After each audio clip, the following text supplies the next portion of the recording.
On my 57th birthday at my daughter's penthouse, I felt dizzy and went to the kitchen for water. What I saw there shocked me so badly that I faked a heart attack right on the spot. I'm about to die. At least that's what my daughter Riley thinks. She's sitting across from me in her Seattle penthouse, watching me with predatory focus as she slides a champagne flute toward my hand. The liquid inside looks golden and celebratory. It's actually laced with enough antifreeze to cause kidney failure within 12 hours. I know this because 3 minutes ago I watched her husband Devin prepare it. I saw him measure the poison with a syringe. I heard him tell Riley, 3 milliliters total. It'll look like natural causes when she dies tomorrow. Before we continue, if you believe that mothers deserve better than betrayal from their own children, please hit that subscribe button. It's free and helps these stories reach others who need to hear them. Now let's see how I survived. It's my 57th birthday, November 8th, and I came to dinner thinking Riley wanted to reconnect. The invitation 2 weeks ago had sounded so warm, so genuine. I want to make it special, Mom.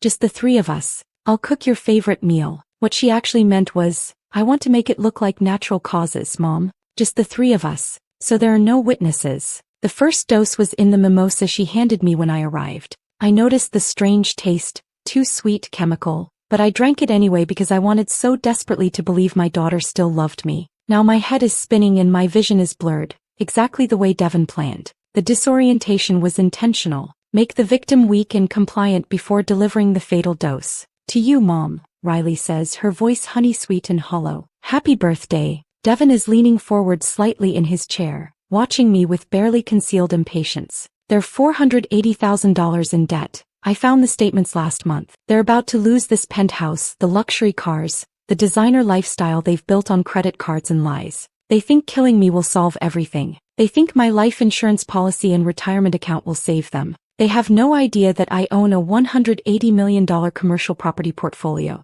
that I've spent 32 years building an empire in complete silence, that the modest retiree they see, the woman in clearance rack blazers who clips coupons and drives a dented Camry, is actually one of the wealthiest property owners in Washington state. I kept it secret because I wanted Riley to develop her own character, her own work ethic. I wanted her to appreciate sacrifice and understand the value of hard work. I thought hiding my wealth would make her strong and independent. Instead, it just made her willing to kill me. I look at the champagne glass. I look at my daughter's face, tight with anticipation. I look at Devin's cold, calculating eyes, and I make my move. I clutch my chest and gasp. My hand flies to my sternum. The champagne flute slips from my grasp and shatters on the marble floor, sending golden poison spraying across Riley's $8,000 area rug. Mom, Riley shrieks, but she doesn't move toward me. I let my knees buckle. I crash to the floor, letting my body go limp. Through my closed eyelids, I hear them panicking, not about me dying but about the evidence soaking into their carpet. What they don't hear is the sound of sirens already approaching. The police I texted 5 minutes ago from the bathroom. The forensics team my attorney is bringing. The private investigator recording everything from his van across the street. They think I'm dying. They think they've won. They have no idea that Brooklyn Carter doesn't lose. But let me back up. Let me tell you how a mother ends up faking her own death on her birthday while her only child watches and waits for the poison to work. Because understanding who I am makes everything else make sense. My name is Brooklyn Carter. I'm 57 years old, and for 3 decades I've lived a carefully constructed double life. When people see me at the grocery store or on the bus, they see exactly what I want them to see. A retired real estate agent in sensible shoes from Payless and blazers from the Macy's clearance rack. I live in a small rent-controlled apartment in Capitol Hill, the same 2-bedroom unit I moved into when Riley was a toddler. My 2009 Toyota Camry has a dented bumper on the passenger side that I've never bothered to fix. Every Sunday morning, I sit at my kitchen table clipping coupons with reading glasses I bought at the dollar store. My neighbors think I'm barely scraping by. Mrs. Martinez downstairs has offered to help me apply for food assistance programs. The Johnsons in 3B bring me casseroles when they think I look too thin. The building superintendent gives me a break on my rent sometimes because he feels sorry for me. What none of them know, what nobody knows except my attorney Vanessa Hartwell, is that I control one of the largest commercial property portfolios in Washington state, Carter and Associates Holdings. The name exists on legal documents buried under layers of LLCs and trust structures designed to keep my identity private. 17 office buildings scattered across Seattle, Tacoma, and Spokane. 6 shopping centers, including 2 in neighborhoods that have tripled in value over the past decade. A dozen residential complexes with hundreds of units generating steady rental income every month. The whole operation is worth $180 million, and it essentially runs itself now. A machine I built from nothing that deposits money into accounts my daughter doesn't know exist. It started small. One rundown duplex I bought at a county tax auction in 1992 for $47,000. I'd been working as a real estate agent for 3 years, living paycheck to paycheck, raising Riley completely alone in a 1-bedroom apartment where she slept in a crib beside my bed. That duplex was in a neighborhood everyone said was hopeless, too far gone to recover. But I saw something others didn't. I saw the new light rail line being planned 2 blocks away. I saw the coffee shop that had just opened on the corner, the first sign of change coming. I bought it with every penny I'd saved and maxed out 2 credit cards for repairs. I did most of the renovation work myself because I couldn't afford contractors. Patched drywall at midnight after Riley fell asleep. Painted trim on Saturday mornings while she watched cartoons. Learned basic plumbing from library books. 6 months later, I rented both units for twice what the previous owner had charged. A year after that, I sold the building for $89,000 and used the profit to buy 2 more properties. For 3 decades, I repeated that pattern. Work triple shifts as a real estate agent. Find undervalued properties before anyone else noticed them. Buy low, improve strategically, rent or sell high. Reinvest every single penny. Never upgrade my lifestyle. Never tell anyone what I was building. I worked open houses on weekends while Riley napped in her carrier beside the sign-in sheet. I brought her to client meetings in a stroller, apologizing to buyers who looked annoyed by her presence. I missed her first steps because I was showing a condo to a difficult investor. I missed her dance recital because I was closing a deal on a strip mall in Olympia. The wealth accumulated slowly at first, then faster than I'd imagined possible. But I never changed my apartment or bought a new car or wore expensive clothes. I kept it all hidden because I had a philosophy about raising my daughter. I wanted Riley to develop her own character, her own work ethic, her own sense of accomplishment. I didn't want her to become one of those trust fund kids who never learned the value of hard work, who coasted on their parents' success and contributed nothing to the world. So I let her believe I was struggling. Let her think I'd taken out massive loans to pay for her dance lessons and her college tuition. I wanted her to see sacrifice, to understand that everything worth having requires effort and dedication. When she got into the University of Washington, I paid her entire tuition by quietly selling 2 apartment buildings I'd acquired in Belltown. She never knew those buildings existed. She thought I'd buried myself in debt to give her an education, and I encouraged that belief. I wanted her to feel the weight of my sacrifice, to be motivated by gratitude, to build a life that honored what I'd given her. I thought I was teaching her values. I thought I was making her strong and independent and resilient. I was catastrophically wrong. Riley's father walked out when she was 3 months old. I woke up one morning to find a note on the kitchen counter, written on the back of a utility bill. I'm not ready for fatherhood. I'm sorry. Don't try to find me. Tom had packed a duffel bag and left for California with a woman he'd met at a sales conference. I never heard from him again. No child support. No birthday cards. No explanation beyond those 2 sentences. So I raised Riley completely alone. My parents had died in a car accident when I was 22. And I was an only child with no extended family, no siblings to call for help, no aunts or uncles or cousins, just me and Riley against the world, and I was determined to make that world as good as I possibly could for her. I gave her everything I could manage. Dance lessons when she was 5 because she loved twirling in the living room. Summer camp every year at Lake Chelan because she adored swimming and making friendship bracelets. A bedroom of her own when she turned 8. Which meant I moved my property management files out of the closet and worked at the kitchen table instead. I made sure she went to schools in good districts even though it meant longer commutes for me. But the empire I was building demanded time. So much time. I missed parent-teacher conferences because I was inspecting a building with foundation problems. I missed her middle school graduation because a tenant dispute in Spokane required immediate attention. I missed her prom send-off because I was negotiating a purchase agreement that couldn't wait. Every time I missed something, I told myself it was worth it. I was building her future, securing her inheritance, making sure she'd never struggle the way I had. I was being a good mother in the only way I knew how, by working myself to exhaustion to provide financial security she didn't even know existed. The first warning sign appeared when Riley was 24. She brought Devin Garrison home for Thanksgiving. He claimed he worked in tech consulting, which I quickly realized was code for unemployed with big ideas and no follow-through. He wore a Rolex that turned out to be fake. He drove a leased BMW he couldn't afford. He spent the entire dinner talking about disrupting industries and scaling startups without ever explaining what any of it actually meant. He looked around my small apartment with barely concealed disgust, made jokes about my furniture being vintage in a way that wasn't complimentary, asked why I didn't invest in cryptocurrency or flip properties for quick cash, completely oblivious to the irony since I was already doing exactly that just quietly without bragging to strangers at holiday dinners. But what hurt most was Riley's reaction. She laughed along with his condescension, a new kind of laugh I'd never heard before, sharp, performative, designed to create distance between us. She was embarrassed by me,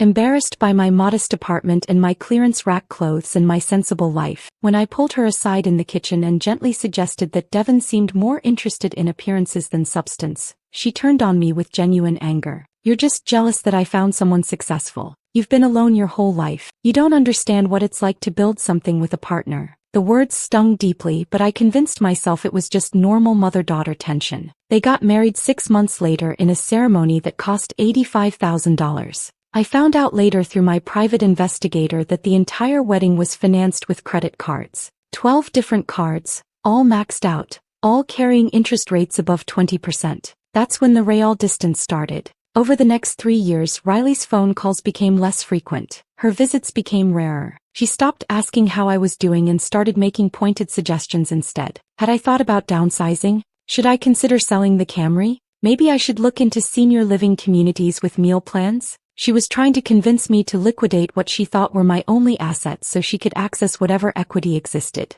She didn't know the apartment was rent-controlled and worth nothing to sell. She didn't know the Camry was paid off and perfectly reliable despite its dented bumper. Last month, during one of her supposed migraine episodes when she asked me to help organize her mail, I found what I'd been dreading. Property tax notices with late fees stacking up, collection letters from 3 different agencies, credit card statements showing $480,000 in combined debt across 9 cards and 3 personal loans. They were drowning in their own financial decisions and they were desperate. I didn't confront her. I quietly photographed everything with my phone and asked Marcus Webb, my private investigator, to intensify his monitoring of their finances. I needed to understand exactly how bad things had gotten. Then 2 weeks ago, Riley called with that warm, syrupy voice I didn't recognize. She invited me to dinner for my birthday. Just the 3 of us at her penthouse. She'd cook my favorite meal. We'd celebrate properly. He wanted to reconnect after being distant. Something felt wrong about the invitation, but I wanted so desperately to believe her. I wanted to believe my daughter still loved me somewhere beneath the debt and the designer clothes and Devon's toxic influence.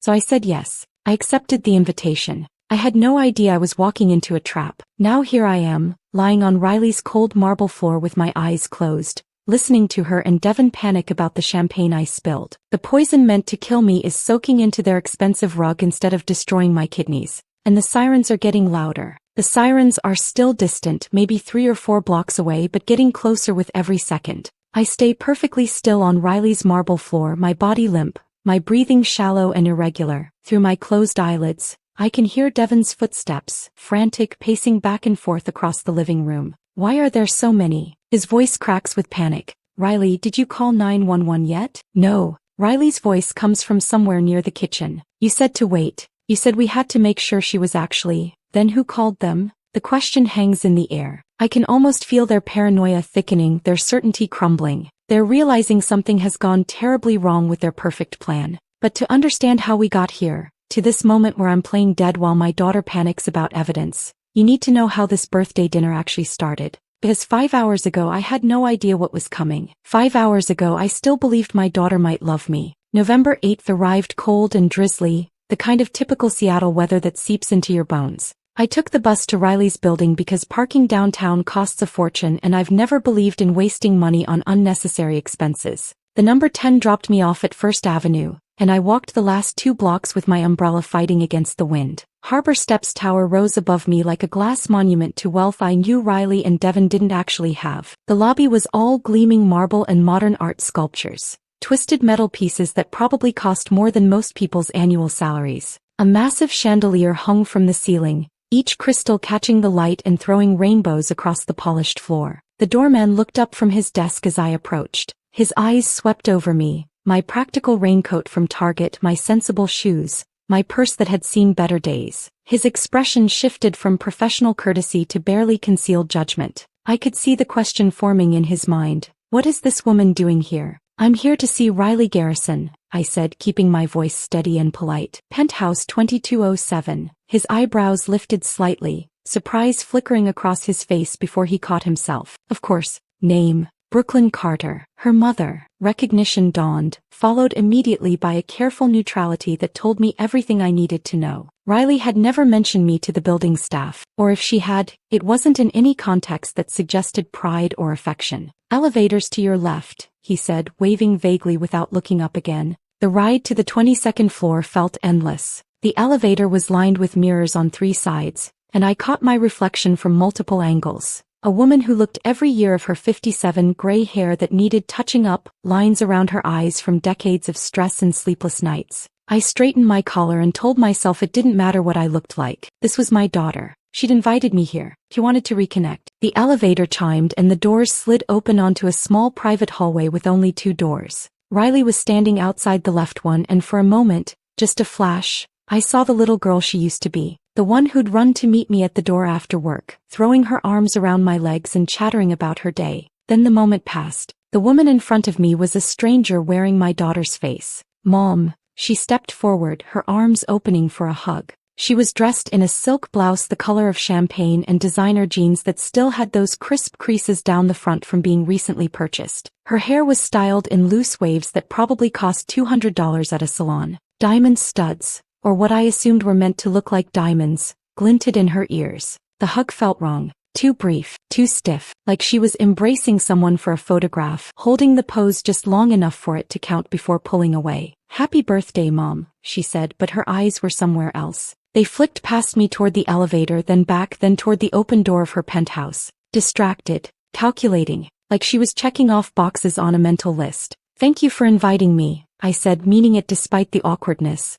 It's been too long. I know. I'm sorry about that. Things have just been so crazy with Devon's business and the renovation projects and, well, you know how it is. She gestured for me to follow her inside. Come in, come in. Dinner's almost ready. The penthouse took my breath away, but not in a good way. Floor-to-ceiling windows dominated the far wall, offering a panoramic view of Elliott Bay and the Seattle skyline. The furniture was all sharp angles and minimalist design, beautiful but uncomfortable looking. Everything was white or gray or glass. Modern art hung on the walls, abstract pieces that probably had names like Untitled Number 7, and price tags that would make normal people weep. But what hit me hardest was the smell. White orchids, massive arrangements of them scattered throughout the space, their cloying sweetness so overpowering it made my head ache within seconds. The scent masked something else underneath, something chemical and sharp that I couldn't quite identify. Wow, I said because Riley was watching me, waiting for a reaction. This is beautiful. 4.2 million, Riley said, a note of pride creeping into her voice. We got it for a steal actually. The previous owner needed to sell fast. Devon handled the whole negotiation. I nodded, remembering the property tax notices I'd seen in her mail last month. The ones showing they were 3 months behind. The ones that would lead to foreclosure proceedings if they didn't catch up soon. Brooklyn. Devon's voice came from the dining area. He was sitting at the table with a glass of red wine, his posture deliberately casual, legs crossed, one arm draped over the back of his chair. He didn't stand when I entered. Didn't smile. You made it. I was starting to think you'd gotten lost on the bus. The comment landed exactly as he intended it. A small cruelty. A reminder that I was beneath him, that I took public transportation while he drove a luxury car, that I existed in a different economic class. Traffic was light, I said simply, refusing to take the bait. Riley materialized beside me with a champagne flute filled with something orange and fizzy. Here, Mom. I made you a birthday mimosa. It's a special recipe. Orange juice, champagne, and a splash of peach nectar. Your favorite fruits. I'd never told her peaches were my favorite. She was guessing, filling in details about a mother she'd never bothered to truly know. But I took the glass anyway, smiling my thanks. The first sip tasted wrong immediately. Too sweet, like someone had dumped simple syrup into it. And underneath the sweetness was something else. A chemical aftertaste that made my tongue feel slightly numb, like I'd been to the dentist. I assumed it was cheap champagne or artificial juice. The kind of corner cutting that people drowning in debt resort to. I forced myself to take another sip so Riley wouldn't feel rejected. The numbness spread slightly, a tingling sensation in my mouth that felt distinctly unpleasant. Sit, Riley said, guiding me toward the dining table. Dinner's almost ready. I made your favorite pot roast with carrots and potatoes. I'd mentioned liking pot roast once, maybe 15 years ago. The fact that she'd remembered felt like a small victory, a sign that maybe she did still care somewhere beneath all this distance. Devin watched me settle into my chair across from him. His eyes were cold, assessing like I was a problem he was trying to solve. So Brooklyn, he said, swirling his wine. Riley mentioned your birthday. 57, right? That's a tough age. Health starts declining. Memory issues. You taking care of yourself? I'm fine, thank you. Because we worry, you know. Living alone at your age in that neighborhood. Capitol Hill's gotten rough. All those homeless camps. We keep telling you, you should think about downsizing. Maybe one of those senior communities with meal plans and activities. Wouldn't that be better than struggling alone? I gripped my champagne flute a little tighter. I'm not struggling, and I like my apartment, but for how much longer? Devin leaned forward, his voice taking on a tone of false concern that made my skin crawl. Be realistic. You're not getting any younger. What happens when you can't manage stairs anymore? When you need help with basic tasks? Riley and I have been discussing it, and we think it's time to make some practical decisions about your future. Riley appeared from the kitchen carrying a platter. She set it down in the center of the table, pot roast that actually looked and smelled delicious, but she didn't meet my eyes. Devin, let's not talk about this now, she murmured. It's Mom's birthday. I'm just being practical, Devin said. Someone has to be. Brooklyn, no offense, but you've been living hand-to-mouth your entire life. You worked yourself to the bone raising Riley, and what do you have to show for it? A rent-controlled apartment and a car that should have been scrapped 5 years ago. Riley told me you clip coupons, for God's sake. In 2024. My face burned with humiliation, but I kept my voice level. I live within my means. There's no shame in that. No, but there's no wisdom in it either. You're sitting on what, $400,000 in your 401k? Maybe more? That's just rotting in some low-yield account while your own daughter is trying to build something real. We've got this wellness startup, meditation apps, corporate wellness programs, huge market potential, and we're looking for seed investors. You could triple your money in 18 months. Instead, you're hoarding it like some Depression-era miser while Riley loses everything. The words hit me like physical blows. Not because they hurt, I'd heard worse from business rivals over the years, but because Riley was sitting right there saying nothing, not defending me, not telling her husband to stop, just serving pot roast onto plates with her head down and her shoulders tense. I appreciate the offer, I said carefully, but I'm not in a position to invest right now. Not in a position? Devin's voice rose slightly. You're literally sitting on hundreds of thousands of dollars. Your daughter is drowning in debt trying to maintain a lifestyle that shows she's successful, and you won't lift a finger to help her. What kind of mother does that? Devin. Riley's voice was quiet but sharp. That's enough. But it wasn't enough for Devin. He was just getting started, and I could see the desperation behind his anger now. The panic of a man watching his constructed reality collapse. That's when the dizziness hit. Sudden. Disorienting. The room tilted sideways like I was on a ship in rough water. My vision blurred at the edges, everything going slightly soft and out of focus. My hands felt heavy and clumsy as I gripped the edge of the marble table, trying to steady myself. This wasn't my blood pressure medication needing adjustment. This wasn't stress or anxiety. This was something chemical, something wrong being introduced into my system. I just need some water, I managed to say, my voice coming out thinner than I intended. The kitchen, I'll just grab a glass. Devin's response was immediate and, in retrospect, completely revealing. His tone shifted from hostile to performatively concerned in a single breath. Sit down, Brooklyn. You look terrible. Riley will get it for you. You need to rest. But every instinct I'd developed over decades of navigating dangerous business deals was screaming at me to move, to get away, to find out what was happening. No, I said, pushing myself to my feet despite my unsteady legs. I need to walk it off. I'll be fine. I stumbled toward the hallway, one hand on the wall for support. My heart was pounding, not from exertion but from a fear I couldn't yet name. Behind me, I heard Riley and Devin's voices drop to urgent whispers, too quiet to make out the words but sharp with tension. The hallway stretched before me longer than it should have been, and that's when I noticed what I'd been too distracted to see when I arrived. The walls were covered with photographs,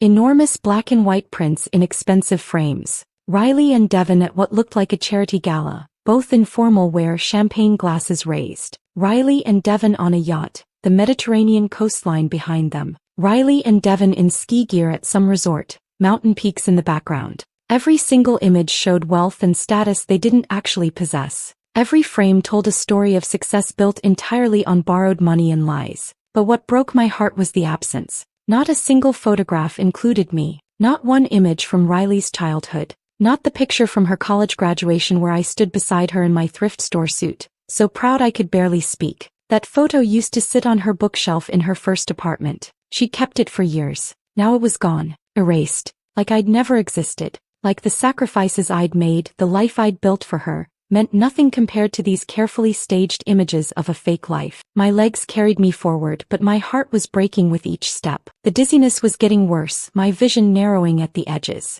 I reached out to steady myself against the wall and my hand left a smudge on the pristine white paint. That's when I heard the voices coming from the kitchen. Hushed but urgent. Conspiratorial. I pressed my back against the wall and peered through the narrow gap where the door stood slightly ajar. And everything I thought I knew about my daughter shattered in an instant. Through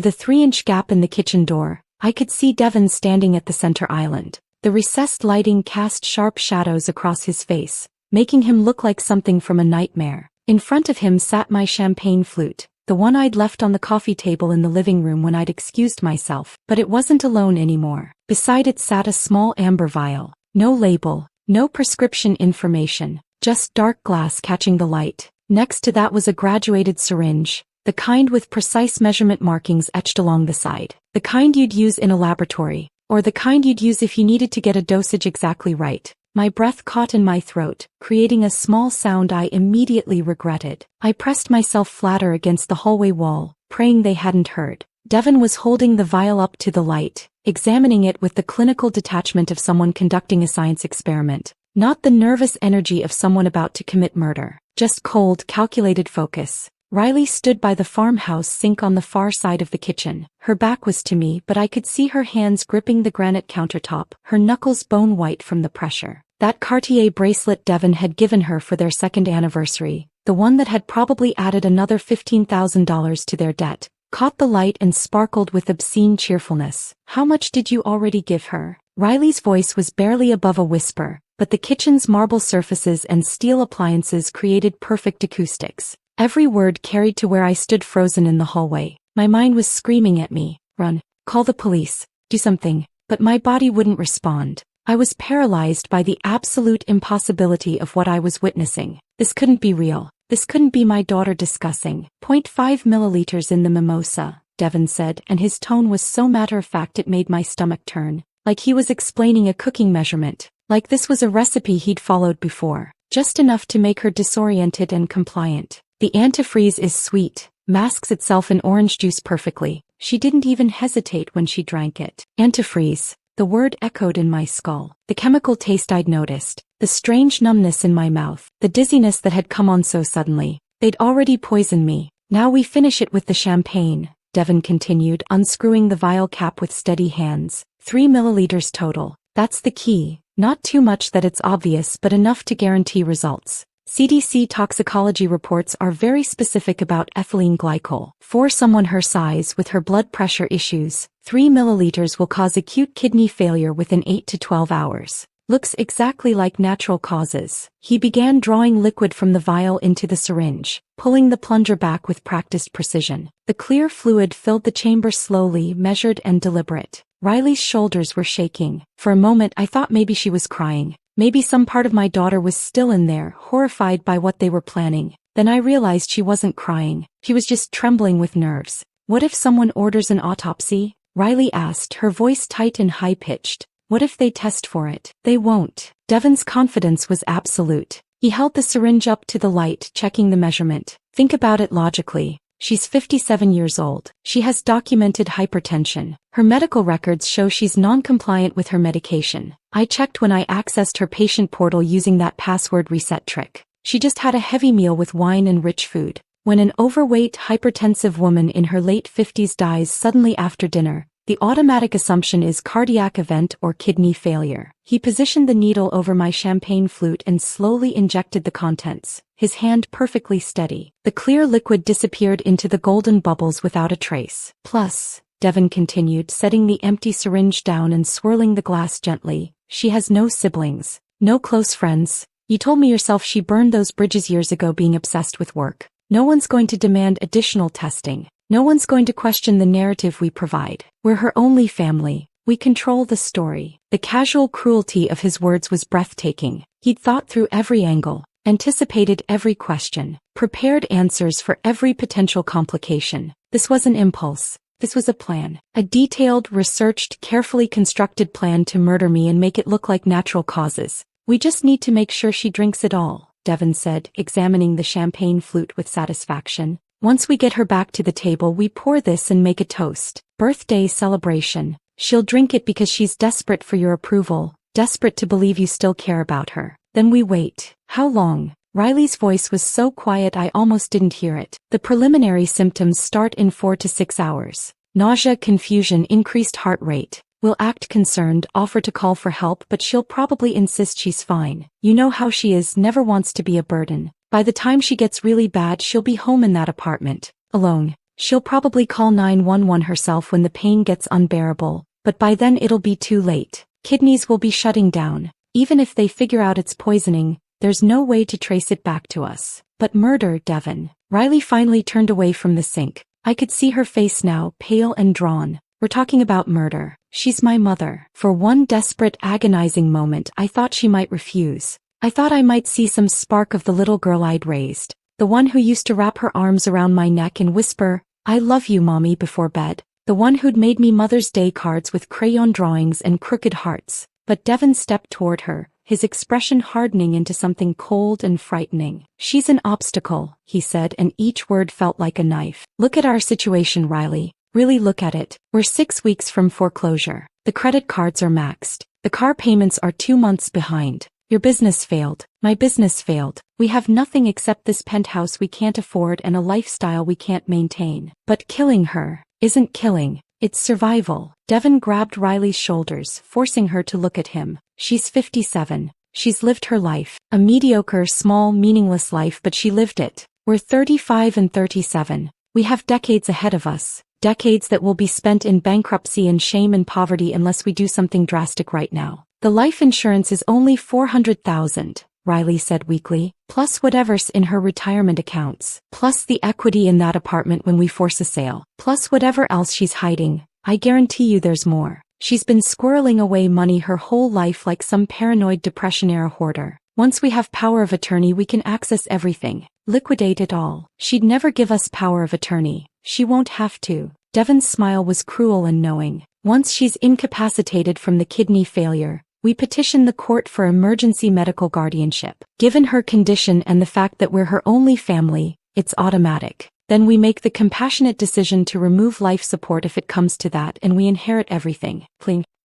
Inevitable. The casual way he'd mapped out my death, not just my death but the systematic plundering of everything I'd built, made my vision go white at the edges. Riley stared at her husband for a long moment. I could see her chest rising and falling with rapid, shallow breaths. Her hands twisted together, the wedding ring she'd bought on credit catching the light. Then she nodded. Just a small dip of her chin, almost imperceptible, but it was there. "Okay," she whispered. "Hey, but we have to be careful. Every detail has to be perfect. If anyone suspects, no one will suspect." Devon pulled her into an embrace, stroking her hair like she was a child he was comforting. "We've planned this perfectly. In 24 hours this will all be over. Your mother will be gone, our debts will be paid, and we'll finally have the life we deserve." "The life we deserve," Riley repeated, and the hollow way she said it made me want to scream. I backed away from the door with legs that barely supported my weight. My back hit the wall across the hallway and I had to bite down on my fist to keep from making a sound. My own daughter. The child I'd carried for 9 months. The baby I'd nursed in the middle of the night. The little girl I'd rocked through nightmares and held through tears and sacrificed everything to protect. She just agreed to murder me, not for some fortune she knew existed, but for what she thought was a modest insurance policy and maybe $50,000 in retirement savings. She was willing to kill me for money that wouldn't even cover half their debt. The dizziness from the poison mimosa was getting worse. My vision swam at the edges, and I could feel my heart racing in an irregular, frightening rhythm. The antifreeze was working exactly as Devon had planned, making me weak, making me disoriented, making me vulnerable for the finishing dose. But something else was happening too. Something Devon couldn't have predicted. The fear and betrayal I felt was crystallizing into something harder. Something cold and sharp and absolutely focused. They'd underestimated me, assumed I was weak, assumed I was helpless, assumed I'd built nothing worth protecting. They had no idea who Brooklyn Carter really was. They didn't know about the $180 million portfolio. They didn't know about the legal protections I'd put in place. They didn't know about the team of professionals I'd assembled, the attorney, the private investigator, the detective who owed me favors. Most importantly, they didn't know that I'd been documenting their financial collapse for months, that I'd suspected something was coming, that I'd prepared for exactly this kind of worst-case scenario. I pushed myself away from the wall and stumbled down the hallway toward the powder room I'd noticed near the entrance. My hands shook as I turned the knob and slipped inside, locking the door behind me with a quiet click that sounded impossibly loud in the silence. The bathroom was small but expensive, marble countertops, designer fixtures, scented candles that probably cost $40 each. I gripped the edge of the sink and stared at my reflection in the mirror. My face was pale, almost gray. My pupils were slightly dilated, small signs of the poison already working through my system. But my eyes were clear, focused, filled with a rage so pure it felt like electricity in my veins. I pulled my phone from my purse with trembling hands and opened my encrypted messaging app. 3 messages, 3 people who would understand exactly what to do. The first went to Lieutenant Grace Nakamura, Seattle PD. We'd worked together 2 years ago on a tenant fraud case. She owed me, and she was someone who didn't ask unnecessary questions. Code red. Attempted homicide in progress. 57 years old female. Suspects, family members. Poisoning via antifreeze in beverage. Address: Penthouse 2207 Harbor Steps Tower, 1221 First Avenue. Covert response required. Evidence in kitchen. Champagne flute contains ethylene glycol. Do not announce arrival. The second went to Vanessa Hartwell, my attorney and the only person who knew about Carter and Associates Holdings. Execute safeguard protocol immediately. Attempted murder confirmed. Activate forensic accountants and bring emergency medical team to Harborview Medical Center. I'm going under. Document everything. The third went to Marcus Webb, my private investigator. Omega situation. Get to Harbor Steps Tower now. Bring audio-video surveillance equipment. Park across street. Record everything from this point forward. Suspects: Riley Garrison and Devin Garrison. Crime: attempted murder by poisoning. I hit send on all 3 messages and then deleted them from my visible chat history. The encrypted app would keep them on the recipient's devices, but there'd be no trace on mine if someone checked. I splashed cold water on my face, watching the droplets run down my chin and drip into the marble sink. My reflection stared back at me, a woman who looked every year of her age, who looked tired and scared and hurt. But underneath that there was something else, something Devin and Riley would never see coming. I dried my face with one of their expensive hand towels and took a deep breath. It was time to give the performance of my lifetime. Time to walk back into that living room, accept that poisoned champagne, and fake a collapse so convincing they'd never suspect I'd heard every word. Let them think I was dying. Let them panic about evidence. Let them believe they'd won. By the time they realized their mistake, the handcuffs would already be closing around their wrists. I unlocked the bathroom door and stepped back into the hallway ready to finish this. My legs felt unsteady, partly from the poison already working through my system, partly from adrenaline coursing through my veins like liquid electricity. I steadied myself against the wall, letting my hand leave a visible smudge on the pristine white paint. Good. That would look authentic. A woman struggling to stay upright, confused and disoriented, stumbling back from the bathroom. I could hear movement from the kitchen, the soft clink of glass, running water. They were cleaning up their workspace, disposing of evidence, preparing to serve me my execution disguised as a birthday toast. I forced myself to breathe slowly to stay in character. Weak, dizzy, unsuspecting. The hallway seemed longer now, the distance back to the living room stretching impossibly. Those photographs of Riley and Devin in their fake life stared down at me from the walls. Silent witnesses to my daughter's transformation from the girl I'd raised into someone I no longer recognized. Mom. Riley's voice came from somewhere ahead. Mom, are you okay? You were in there forever. I rounded the corner and saw her standing in the hallway entrance,